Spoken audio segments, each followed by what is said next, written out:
underway. Let me just get this shared as well. Let me know if you can see this, by the way. Is it sharing my screen? Okay, cool. Yeah, Figma slides, yep, can see it. All right, sweet. Hey everyone, how's it going? You're allowed to speak for the initial 5 minutes, I guess, if you want to say hello and raise your voices, as it were. Hello. Hey Becky, how's it going? I'm good, thank you. Had the back in work after my hen do this weekend. Nice. That Rachel, who's presenting, did most of the organising for, and I feel broken, so I blame Rachel. That bit was not my fault. That was probably subside, wasn't it? Did you have a good time though? It was fantastic. Awesome. They got a life-size cardboard cutout of me and John. There was just a beautiful decorations, loads of games, and they'd hired a comedian to do Mr. and Mrs. It was so good. She should get out of research and into party planning. Sounds awesome. What about you? What was your weekend like?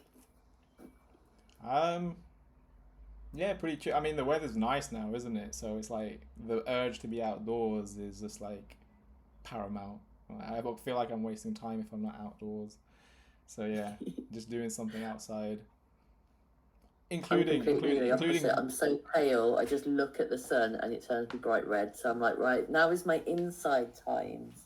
I did pop round to my friends actually because they dropped her wedding ring down the drain. So my other half was helping her take the drains apart, and they did actually get it back. So that was good. But yes, didn't want to. I was far too hungover to leave the house.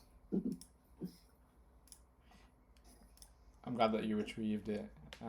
So we've just got obviously people joining as time goes on, and we kind of kick off around the 5-minute mark anyway. So we'll get started officially now. So welcome everyone.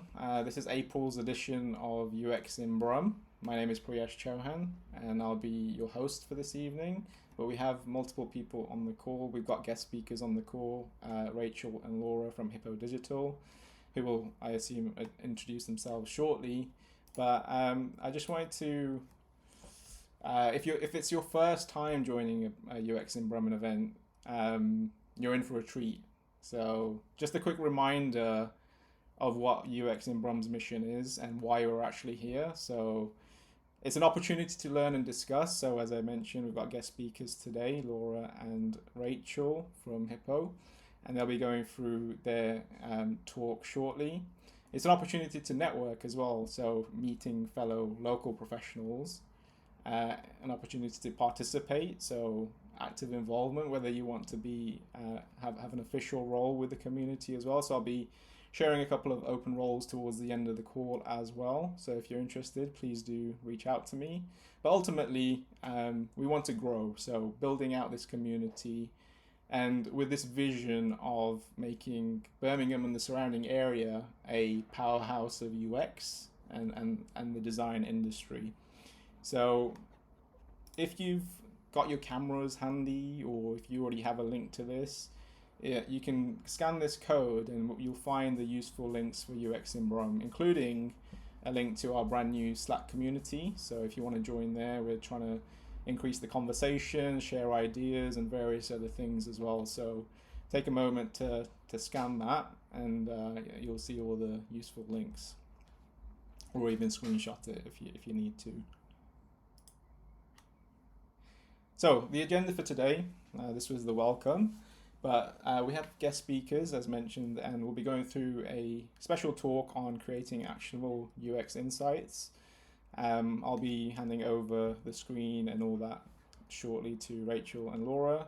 Afterwards, we'll take a 5-minute break. That kind of coincides with Google's limit for this meeting, which is an hour.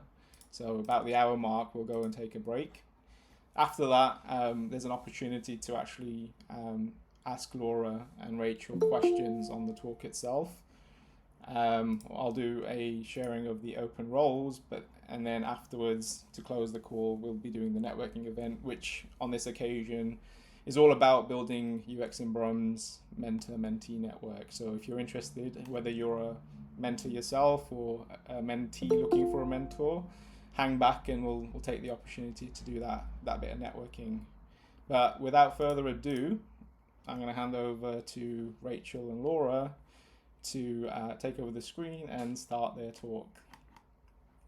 Thank you. I am going to steal control off you. Yeah, I'll stop presenting.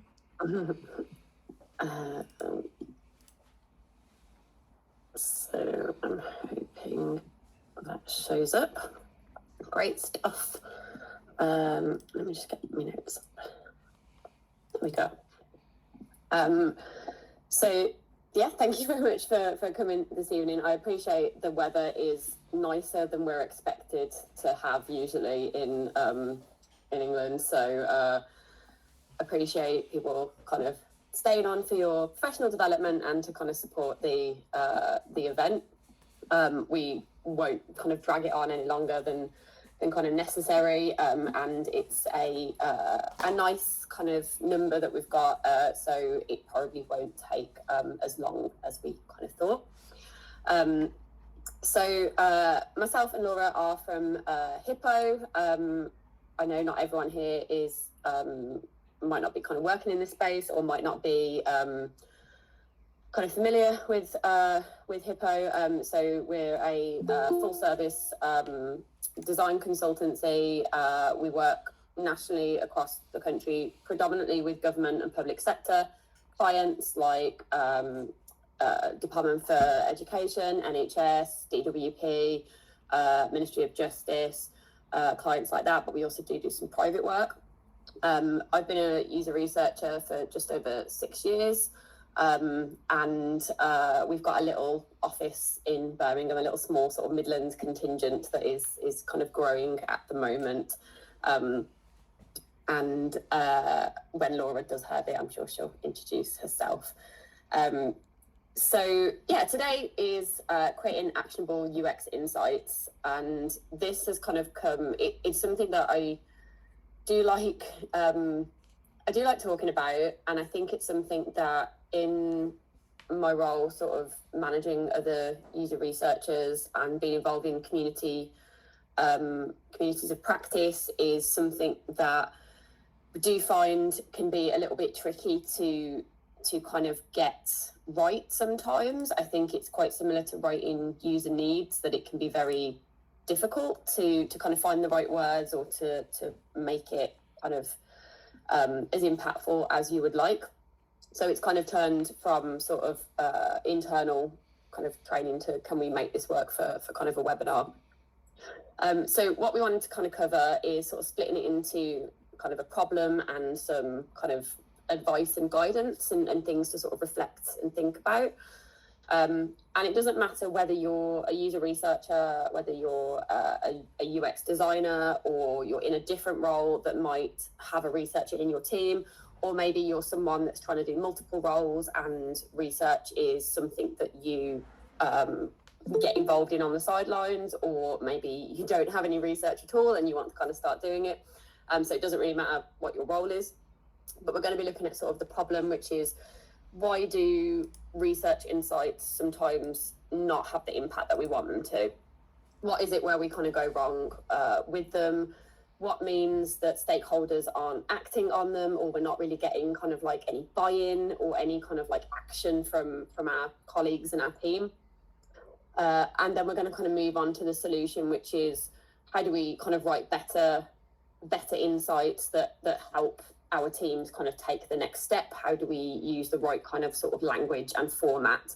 And we've got like a mini sort of activity that we'll do on Miro in the first half, and a mini activity in the second half as well, depending on kind of timing.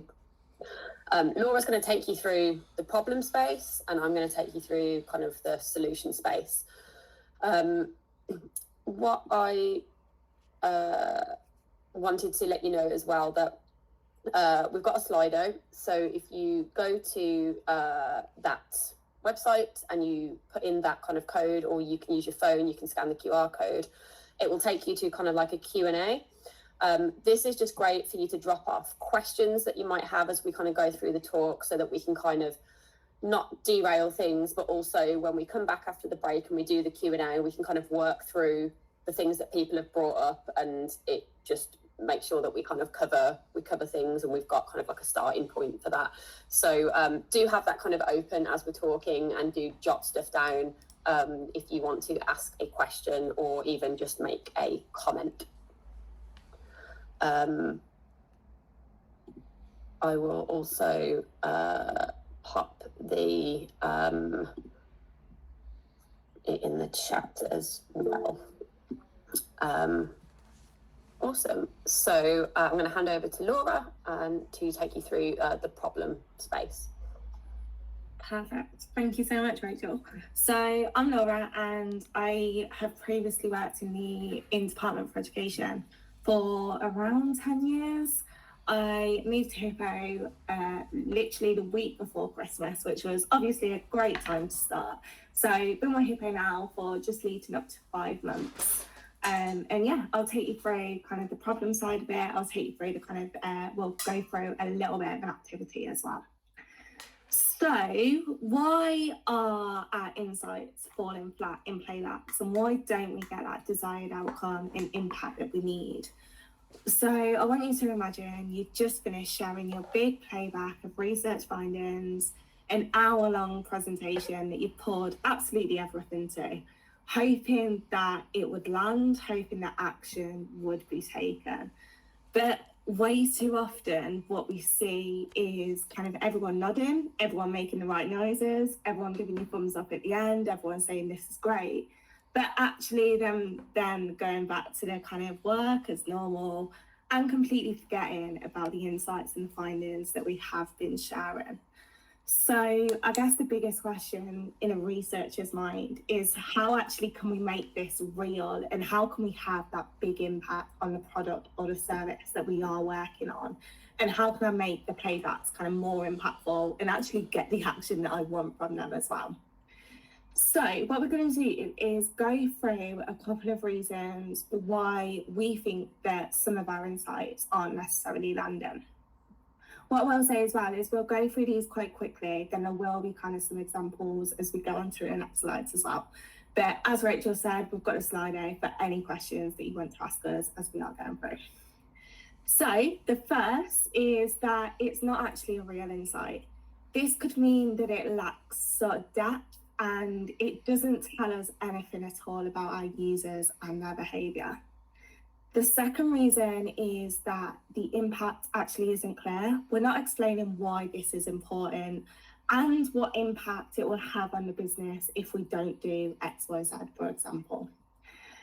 Another reason is there's no clear call to action. What should we expect to happen, and what is that kind of consequence of not doing what we should be doing to kind of meet the user's needs and make that journey so much simpler? And then relating to that, we don't want to be too prescriptive. We want to get the right balance between having that call to action and not limiting kind of different opportunities for thinking and kind of other ideas from the team, which is where all of our UCD teams are kind of great at and always have the best ideas. And then finally, what we've seen way too often is kind of just overloading people. We're giving them way too much information and too much detail when actually none of it's relevant, and we're not pulling out the key thing which we are trying to get across in our research. So, as I mentioned, in the next few slides, we will be looking at some examples of the above issues with the findings that we have as well. So, for it's not a real insight, these are just almost relaying the facts of the situation. They're very subjective, they're very vague, and they're more of an observation rather than a kind of insight, rather than telling something new about that user behaviour. These will definitely help fix the small things in the immediate that actually don't have much impact in the service or the project kind of in the future. So for example, some users like the kind of blue colour scheme and logo. There's no real explanation here on actually how it impacts the user's behaviour in that context of the product or the service. To change this and actually make it an insight, we'd need to uncover actually why they like the blue colour scheme and what does this tell us about the user's kind of needs and expectations of that blue colour scheme. So for example, this could be changed to the positive feedback on the blue colour scheme from users highlights that these elements are beginning to form a more memorable and appealing brand identity. Another example is users couldn't read the guidance on the application screen because it was too small. Again, this is a finding, it's not necessarily an insight, and it doesn't tell us anything new about the user behaviour. Obviously, we need to go and fix and address the size of that guidance text. But is that something that's really worth and valuable to be in the playback deck, to kind of be taking up space and time in the playback deck?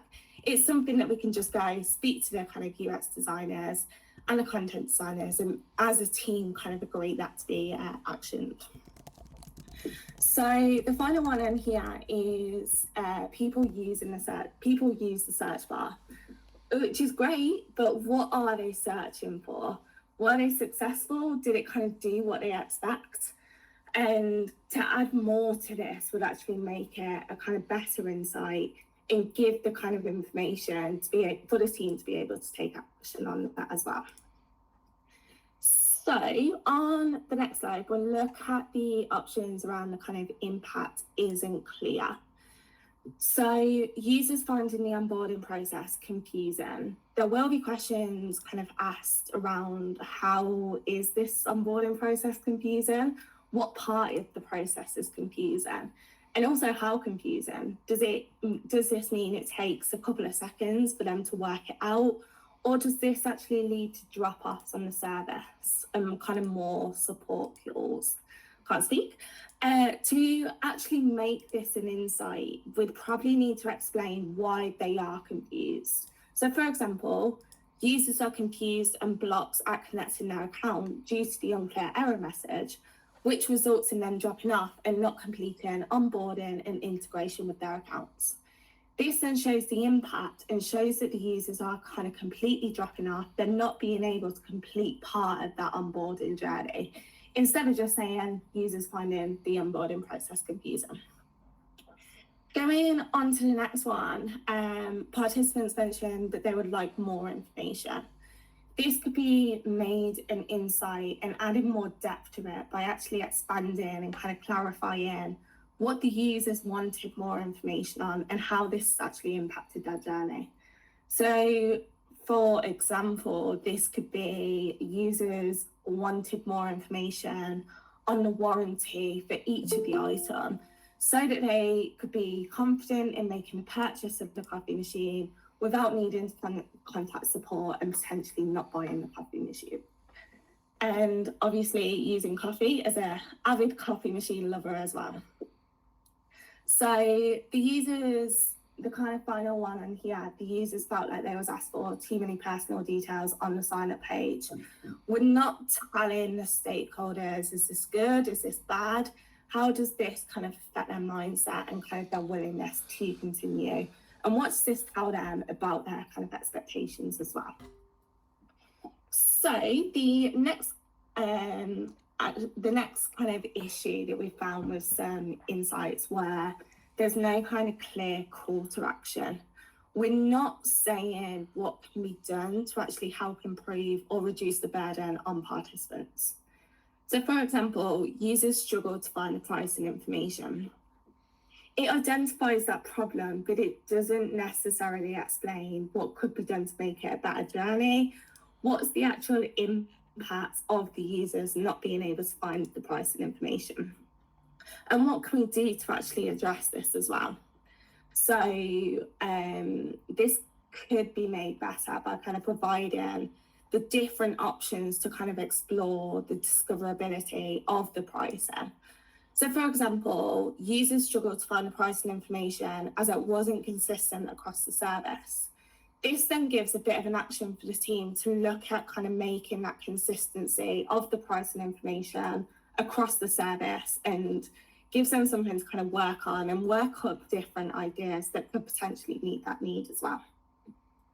And this leads nicely onto the kind of being too prescriptive. We want to get that kind of balance right. Can I have the next slide, please, Rach? Sorry.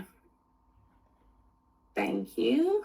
So we want to get the balance right between kind of giving those relevant recommendations and having that call to action, but without being too specific, which limits our thinking and limits kind of our UX and our whole team's thinking as well. Kind of additionally, other UX colleagues would have other potentially, most probably better suggestions on how to make it better, because they're the experts in their fields. So a lot of the examples that you can see here are super solutionized. And like we say, they really limit the thinking that the team could potentially do. So for example, users want a chat window that pops up automatically. This is probably addressing a verbatim quote that we may have heard in the research, but actually the underlying need for the users is to have that easy access to support and help.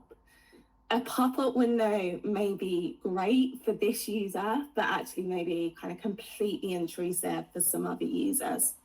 And this could be made a better kind of statement and a better insight by actually stating that users need that kind of easy way to access support, which could be addressed by self-help kind of contact details or a chat window, and not limiting the thinking to the kind of just the chat window at all. Again, the participants said that they want to be able to sort the table by clicking the column headers. This is obviously super solutionized, and it doesn't address kind of any of the needs or problems that the users have in. The problem with this could be that the users are currently finding the existing table hard to find the information they need and actually want to reorder the data so that it is better for them. My screen has just gone blank, so I'm hoping that you can still hear me. It's just come back. I hope. There you go, you're back now. Well, yeah, my internet's not my friend today. So, yeah, and finally, kind of one of the other points that we mentioned that could be kind of doing our insights wrong is just completely overloading people.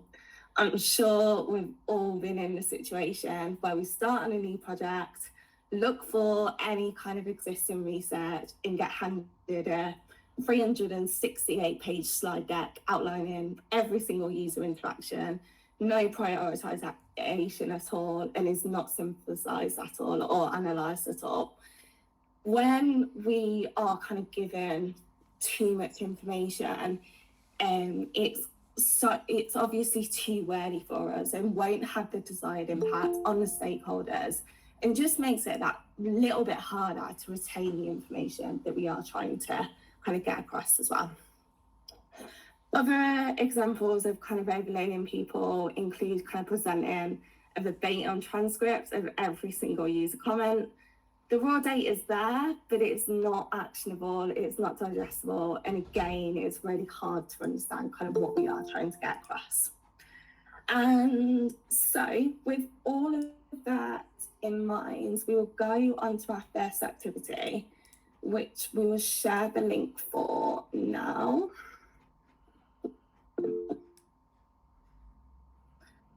Perfect, thank you, Rachel.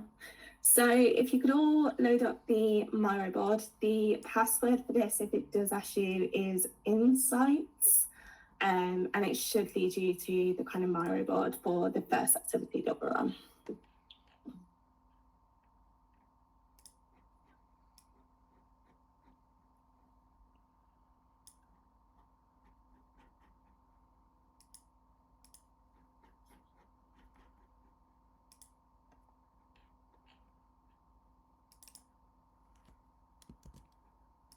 Perfect. I can see a couple of you joining now, so I'll bring you all to me.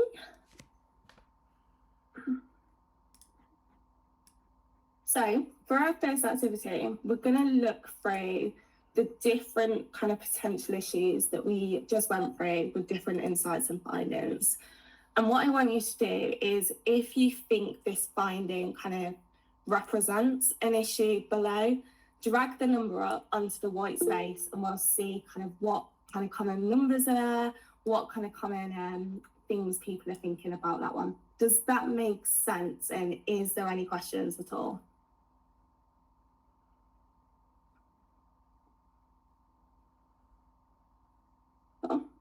So the first one that we are doing is the 75% of people who added to their cart did not complete the purchase.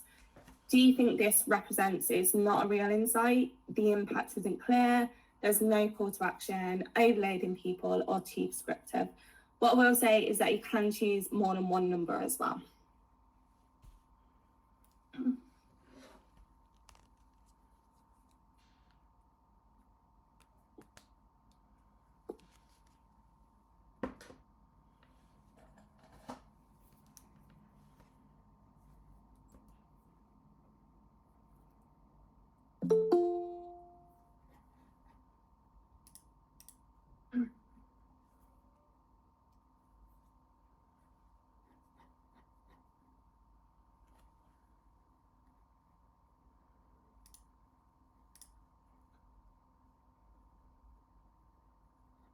Cool.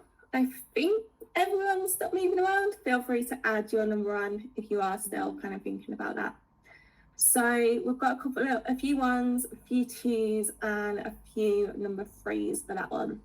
Let's see what we've got below. 1, 2, and 3, which is great. So number one, it doesn't tell us kind of why this is happening. Is this a good thing? Is this a bad thing? Why are they not kind of adding to their cart and completing that purchase? 2, there's no specific impact outlined. And 3, it doesn't specify kind of what could be done to actually resolve this issue. Perfect. So moving on to the second one. Most participants want to be able to sort the table by pressing the headings. 2 people didn't know that they could sort the table even.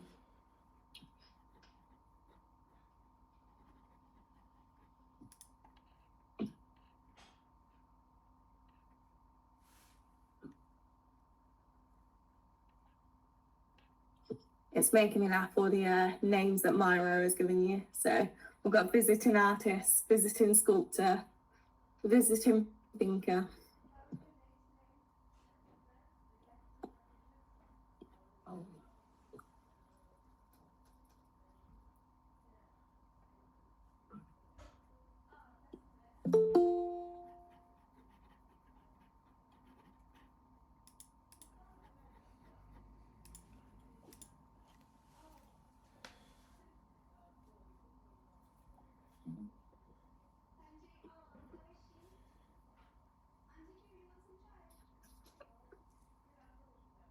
Cool.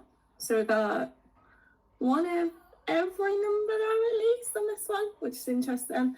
The majority are kind of 2s and probably 5s, and a couple of 2s and 3s in the chat as well. So for this one, we had 2. What is the kind of benefit of them being able to sort the table? Number 3, it doesn't necessarily specify what can be done to support that. And 5, we feel like it's limiting the opportunities of ways that they can sort the table or kind of arrange the data as well. Perfect. So the third one, in a preference survey, 7 out of 10 users selected strongly agree with statement 12. The navigation felt intuitive. I won't read the rest and bore you with my voice.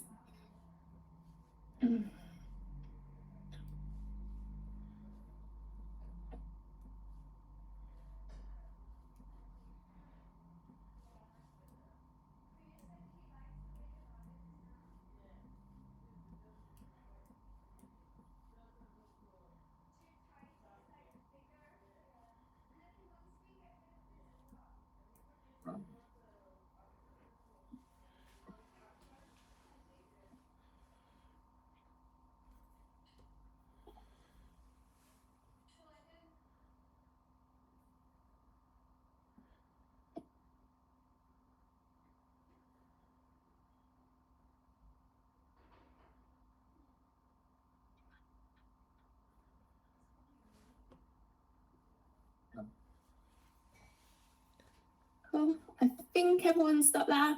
So majority by a lot is kind of falls on there, completely overloading people. Do have a few 1s, 2s and 3s as well. So for this we had 1, it's just presenting the raw data from a survey. There's not a lot that can be done about it unless you take that away and kind of actually analyse and synthesise that data. Number 2, so why kind of aren't those 30% kind of not agreeing with that? And then 4 is obviously overloading people. There's a lot of information there. There's a lot to kind of try and digest and actually make something actionable of. Do you want me to carry on, Rachel, or do you want to move to your part? Let's do 1 more. Cool. So next one, users had different opinions about the placement of the search bar.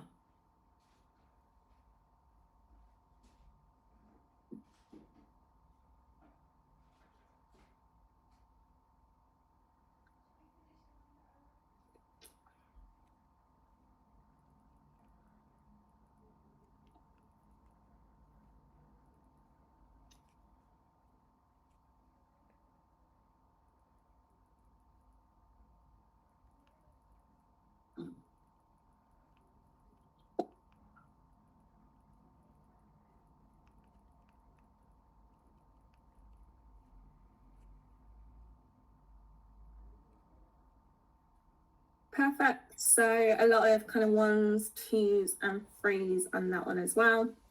Again, completely what we've got as well. So doesn't give information about those users' opinions. Are they kind of negative, positive? Doesn't necessarily say the impact of the search bar. Does it need to be there? Does that kind of impact the usability of that as well? And then finally, doesn't kind of specify what could be done or a clear next step. Thank you, everyone, for your engagement with that. I will hand back to Rachel. Oh, thank you. So we're going to move on to thinking a little bit about what we do with that information now. So as we've kind of just gone through those different examples, what does this all kind of, what do all of those things result in if we kind of do some of those things or a combination of those things?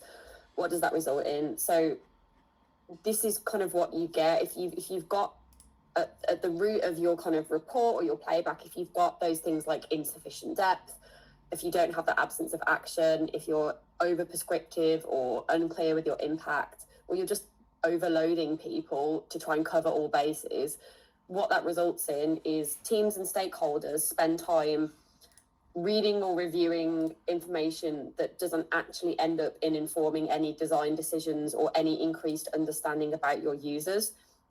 People might believe that they understand their users because they've had all this information thrown at them, but they're probably going to be more surface level. It can result in those decisions kind of ending up being made on sort of like a gut feeling, what kind of feels best, you know, throw things at the wall and see what sticks, or other kind of factors rather than a really clear understanding of user and business implications. If you're not giving people actionable or meaningful information to build on, nothing will change and the product will probably stagnate. It's really hard to prioritize things if you don't understand what the impact is. So if we give people a set of findings with no impact in there, how do you know what you should be looking at first? How do you know what the team should focus on? Where is your time and money and resources best spent? And it also risks that those things that are really key, important issues are going to get overlooked. Again, impact means that if you're not looking at the pain points that users bring up and you're not proposing kind of next steps or solutions, your users will continue to suffer those kind of frustrations. And again, you can also end up with issues around whose responsibility is it to take the next steps, because if it's not clear where that kind of sits, then no one's going to take responsibility and it'll be really hard to kind of move things forward. And over time, presenting reports or doing playbacks and meetings at this kind of level with those kind of issues coming up, you might find that stakeholders or clients lose faith in user research or in UX and UCD because we're producing superficial findings. We're not really giving them anything of note or anything that's going to move things forward. So you're going to end up with people disengaging from things.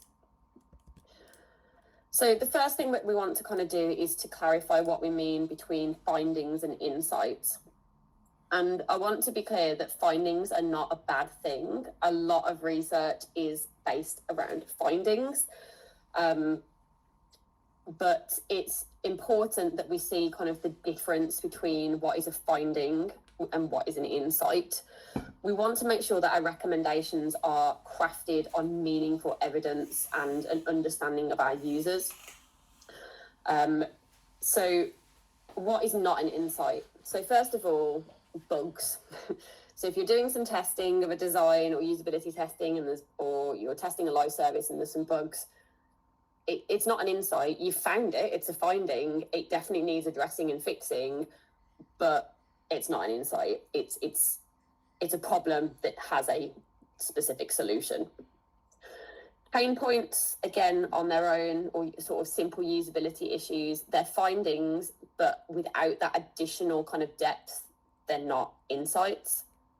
If you have quantitative data on its own, so like that example where we're just regurgitating survey feedback, for example, without any kind of proper synthesis and analysis or any sort of meaning attached to it, that's just findings.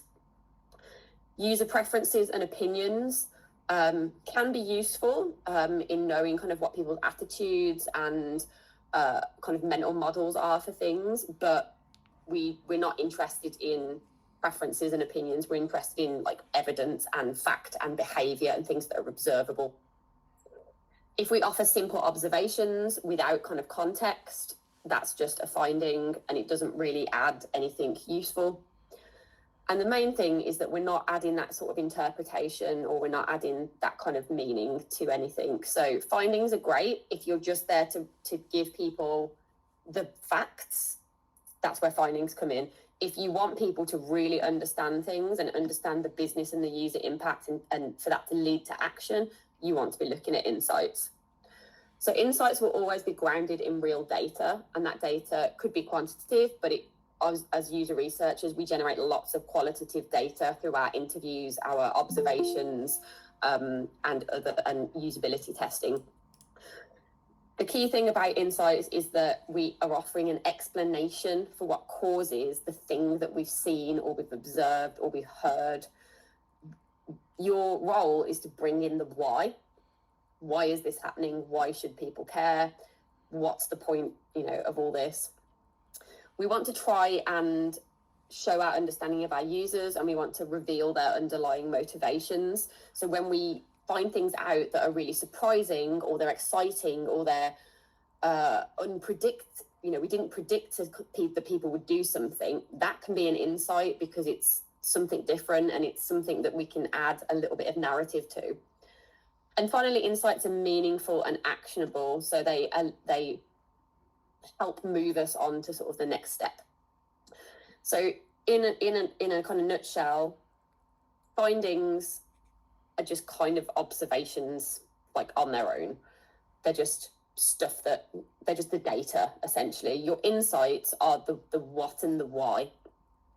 And you'll often have a mixture of these things in research, depending on the methods that you're using, the things that you've been testing and what you've put in front of users, which is to be expected. But again, it's that kind of like litmus test for am I bringing something helpful to the table, or am I just giving people the data that they could just look at themselves? So we want to talk about how we can get this right. And again, like I said, sometimes this is practice. I definitely look back at some of my very early reports and slide decks very early in my career sometimes when I'm trying to dig something out and do a little bit of a cringe because I just think, oh, I would not do that like that now. That that isn't great, that makes me feel weird, but it also shows like how you can kind of like learn and improve over time. So what we want to do is we want to be able to craft insights in a meaningful way that are grounded in real data and help us to understand our users in a new way. We really want to be able to demonstrate the user and the business impact. Stakeholders and clients want to know the impact. And for some, that will be, there's a financial impact attached. That's either because you work for a company that sells a product or sells a service, or if you work in public sector, it's because you're trying to enact some sort of policy outcome, or you want people to behave or do something in a certain way. We clearly want to show the value and potential of taking action on that research insight, or both, is showing what is the consequence if we don't do anything about it. So sometimes not acting can be a bigger driver as doing something. We want to try and keep insights simple in language and concept, with a sense of kind of priority and focus on that kind of impact and effort. So we really want to kind of be able to show which are the most important things that we should be paying the most attention to.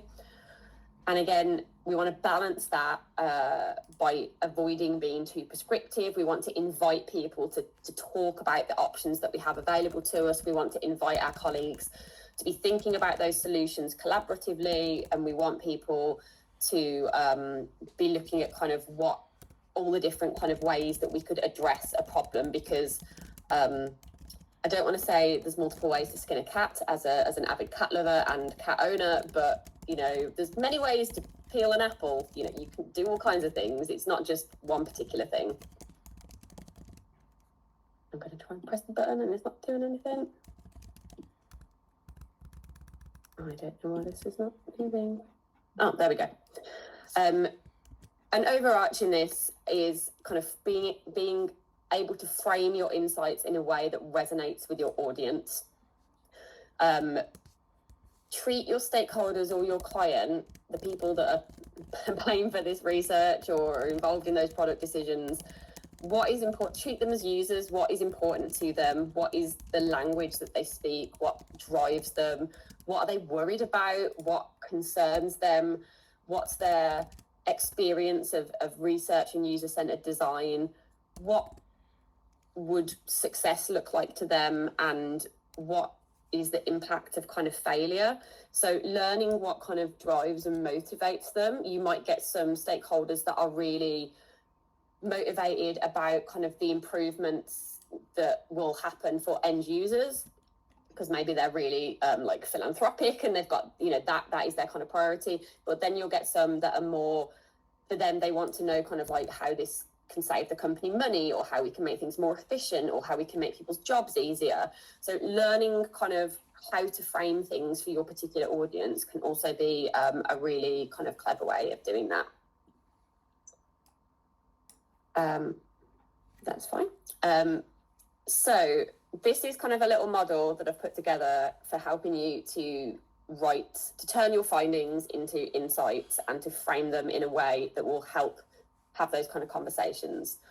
So the first, it's very catchy, it's the 3 whats. So the what, the so what, and the what next. So essentially your what is what you've learned. What is the key learning?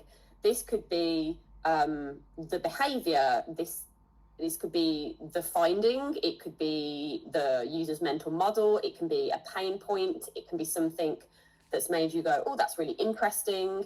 It could be something that users did. It could be the overarching kind of answer or attitude that people express to you. So your what is essentially on its own the finding, the observation, the evidence.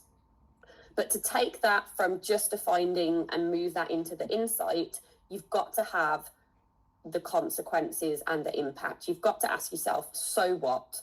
So what if I tell people this? Why is it important? Why is this happening? What does this mean?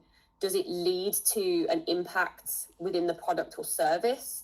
Does it mean that people do something that you don't want them to, or they're not doing something that you do want them to? Does it cause friction in the user journey, which then downstream could impact business outcomes or business goals? What happens if you don't act on that insight? So your so what is, why does this matter? And then the what next is, what do we do about this next? What are your next steps? What are the recommendations? What are the possible options to explore?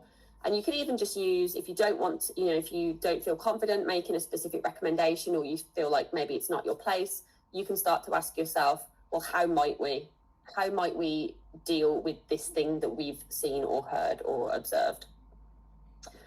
So here's an example of how you could use this. So just like those examples Laura went through with you earlier, let's say we've got a finding, we've got a bit of we've got some numbers in there, we've got some evidence. So we've done some usability testing with 10 people. 5 out of 10 people struggled to find the discount code in the checkout form when buying their train tickets. So if I tell that to my team on its own, is that going to have the desired impact? Is that going to, does it help us learn about users? Does it help us know how much of an impact that's going to have? Does it help us know what we need to do next? On its own, it's a bit too shallow. So we need to then go, well, so what? So what if 5 out of 10 people couldn't find the discount code? Why do we care? So we can add a little bit of narrative here, and this is where your storytelling comes in. So 5 out of 10 people struggled to find the discount code. It was incredibly frustrating for users to get all the way through that process that we triggered for them through giving them this email with the discount code in. But then when they got to the website, they couldn't find out where they needed to put the code. Users, we saw users get annoyed, and since they couldn't use the code that we sent them, they dropped off the website and then therefore didn't proceed with their purchase. So we've got a really clear impact then. We've linked it, we've seen them do this, this is the impact, and this is what happens as a result of that.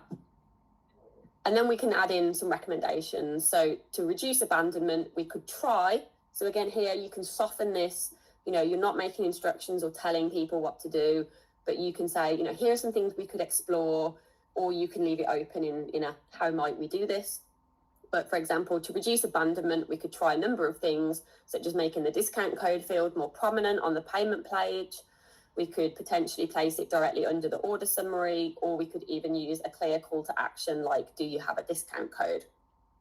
So by adding more context and consequence and action and some of those potential next steps, we've crafted we've taken a simple finding and made a much more impactful and actionable insight. We'll start the activity. We've got 10 minutes, I think. Did it say 10 minutes, Priyash? Not sure. Yeah, 10 minutes. We'll start the activity, and then we might have to come back and do that and feedback afterwards. I don't know why it's done that. So activity 2 is back on the Miro. So again, I will pop the link in. Oh, it's pinned, but I'll repost it. Password is insights, and you'll just see that we are just underneath where we were before. So we'll see how we get on this. So I'm essentially going to ask you to take that model, that kind of, so what we had, you've got the what, you have the so what, and then underneath you have the what next. So we can split this down. So I'm going to ask you to think about a recent research insight from your work. So that could be something that you've done, something that you've heard in a meeting, or something that you've been told. And I want you to rewrite it using that kind of model. So the first one is, what was the user problem? So what is the thing that you've observed or heard? What is the impact that causes? What's the business impact? What's the user impact? So that's your so what, and then the what next. So you'll just take one sticky from each section and then write it in there. You can change the colors of your sticky if that would be easier for you. And likewise, if you can't access the Miro, feel free to type it into the chat. So we'll just take 5 minutes to do this. And I think, oh look, I'm going to give you some cool, I know people hate this, but I'm going to put some music on.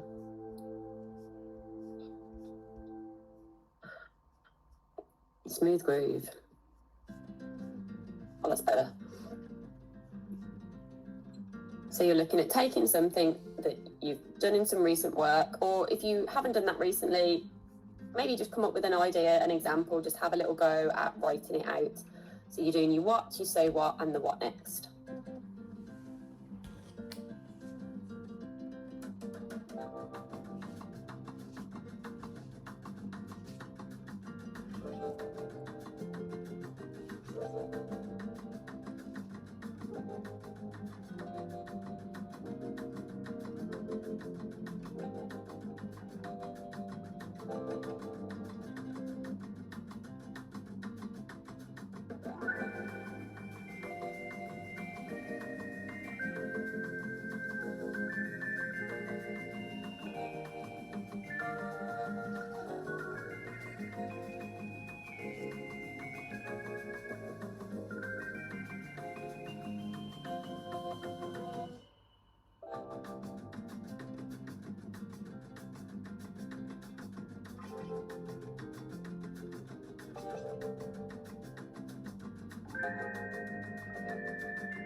Okay.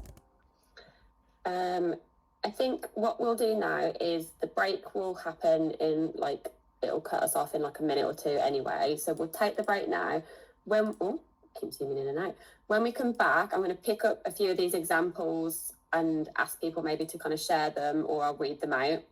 We'll look at maybe how we could tighten them up a little bit, if there's some room for improvement, and just kind of make suggestions based on some of those capabilities we talked about last time. And don't forget to use the Slido to add any questions or anything that you want us to maybe pick up after the break.